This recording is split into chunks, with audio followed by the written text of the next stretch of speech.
അനുമോളോട് പ്രണയം പറഞ്ഞതിനു ശേഷം അനീഷ് ആകെ മൂടിയാണ്. ആരോടും അധികം സംസാരിക്കുന്നില്ല. ഷിയാസ് വന്ന എപ്പിസോഡിൽ എന്റെ പെങ്ങളെ തൊട്ടാലുണ്ടല്ലോ എന്ന് പറയുന്ന അനീഷിന്റെയും ഷാനവാസിന്റെയും ജിഷിന്റെയും ഷിയാസിന്റെയും ഒക്കെ വീഡിയോ ഇതിനോടകം തന്നെ സോഷ്യൽ മീഡിയയിൽ വൈറലായി കഴിഞ്ഞു. അന്ന് അനീഷിന് അനുമോൾ പെങ്ങൾ മാത്രമായിരുന്നു. പിന്നെ എപ്പോഴാണ് അത് അനീഷിന് പ്രണയമായി മാറിയത് എന്നായിരുന്നു പലരുടെയും ചോദ്യം. ലാലേട്ടൻ പുറത്ത് ആ ഒരു ക്രഷിന് ഫാൻ ബേസ് ഉണ്ടെന്ന് പറഞ്ഞതുകൊണ്ടാണോ അനീഷ് ഇങ്ങനെ ഒരു കോംബോ പിടിക്കാൻ തീരുമാനിച്ചത്? ഇനി അങ്ങോട്ട് പ്രണയ സ്ട്രാറ്റജിയും ലവ് ട്രാക്കുമായി മുന്നോട്ട് പോയി കഴിഞ്ഞാൽ എന്തായാലും നല്ല ഫോളോയിങ് ഉണ്ടാകുമെന്ന് വിചാരിച്ചിട്ടാണോ അനീഷ് ഇങ്ങനെ ചെയ്യുന്നത് എന്നാണ് സോഷ്യൽ മീഡിയയുടെ ചോദ്യം.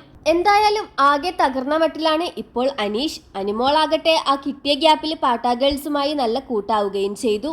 അനുമോളുമായുള്ള ബ്രേക്കപ്പ് സ്ട്രാറ്റജിയിൽ അനീഷ് ആണെങ്കിൽ ആകെ ഒറ്റപ്പെട്ട അവസ്ഥയിലാണ്. ആരോടും പറയാനും വയ്യ. ഈ ആഴ്ചയിൽ വന്ന അനീഷിന്റെ ഓരോ ചെറിയ മാറ്റങ്ങൾക്കും കാരണം അനുമോൾ തന്നെയായിരുന്നു. അതെല്ലാം ഇല്ലാതായി എന്ന് അറിഞ്ഞപ്പോൾ തന്നെ അനീഷിന്റെ മുഖം പോയി. ഇനി അനീഷ് അങ്ങോട്ട് യാതൊരുവിധ തരത്തിലും ആക്റ്റീവ് ആകുമെന്ന് തോന്നുന്നില്ല. ഉടനെ തന്നെ അനീഷ് ക്വിറ്റ് ചെയ്യാനുള്ള തീരുമാനമെടുക്കുമെന്ന് പറഞ്ഞുകൊണ്ടാണ് സോഷ്യൽ മീഡിയയിൽ വീഡിയോസ് പ്രചരിക്കുന്നത്.